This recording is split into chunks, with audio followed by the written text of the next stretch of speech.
Hello students, welcome to English class.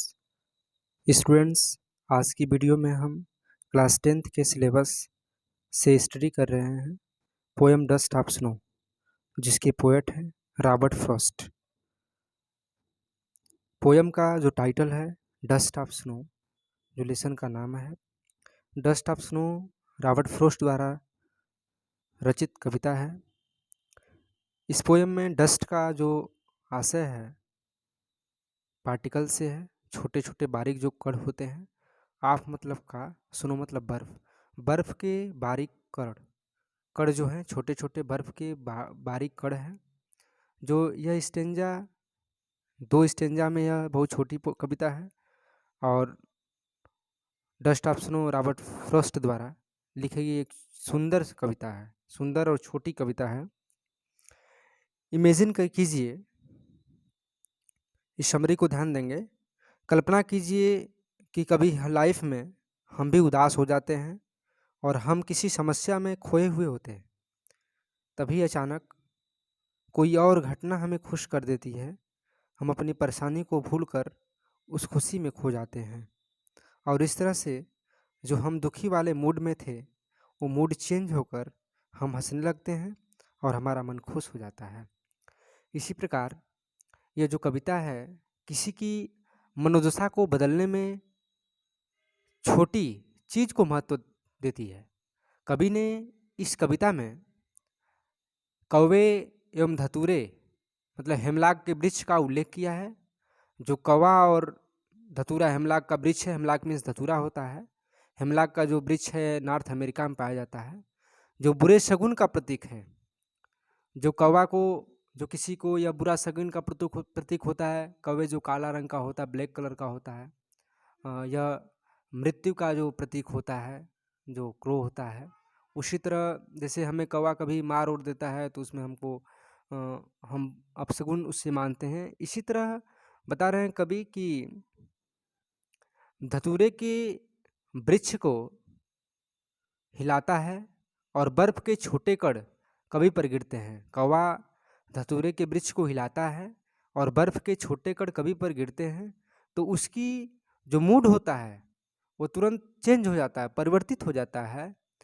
हम कविता के माध्यम से हमें यह संदेश प्राप्त होता है कि हमें अत्यंत बुरी परिस्थितियों में भी सर्वश्रेष्ठ की आशा रखनी चाहिए।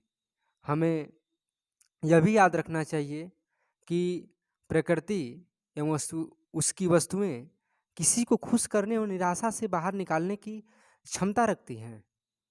आइए फ्रेंड्स, हम स्टेंजा फर्स्ट का अध्ययन करेंगे, जिसमें the away a crow Shuk down on me the dust of snow from a hemlock tree.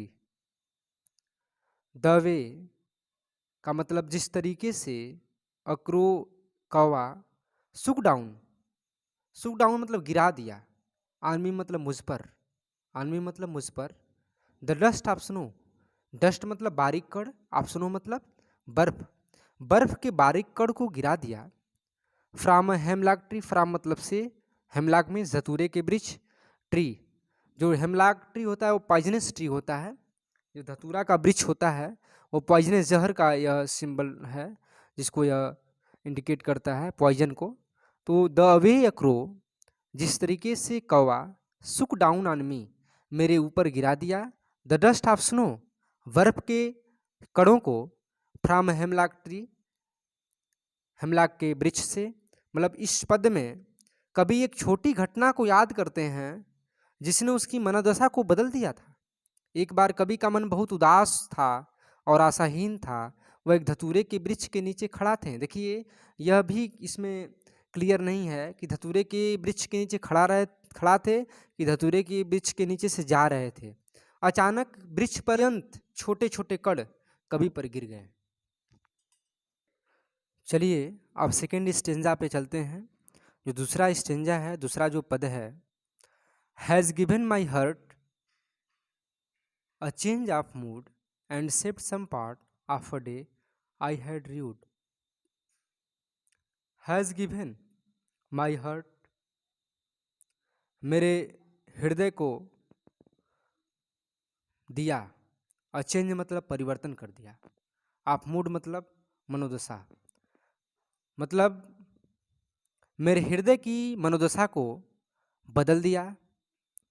And saved और बचा लिया। सम पार्ट उस हिस्से को, कुछ हिस्से को, ऑफ डे उस दिन के समय को, उस दिन के हिस्से को जो आई हैड रूड जो मैं बर्बाद किया होता है। Has given my hurt a change of mood. करा कि given my hurt a change of mood. Mood मतलब मनोदशा होता है। मतलब मेरे दिल के, मेरे हृदय की मनोदशा को मतलब खुश कर दिया। एंड सेव्ड और बचा लिया। सम पार्ट दिन के उस हिस्से को। ऑफ डे मतलब दिन के उस हिस्से को। आई हैड रीड जो मैं बर्बाद किया होता। इस प्रकार यह जो इस सेकंड स्टेंजा में कवि इस पद को बताते हैं कि बर्फ के वो कण जो कवि पर गिरते हैं वे उसके उदास मन को खुशी में बदल देते हैं। पहले वह उदास एवं दुखी था। अब तक कवि ने अपने दिन का एक भाग उदासी में गुजार दिया था, किंतु अब वह तरोताज़ा महसूस करना शुरू करता है। यह घटना कवि के दिन का कुछ भाग बचा लेती है, जो वह खेद में गुजार देता, जो वह दुखी में गुजार देता। धन्यवाद।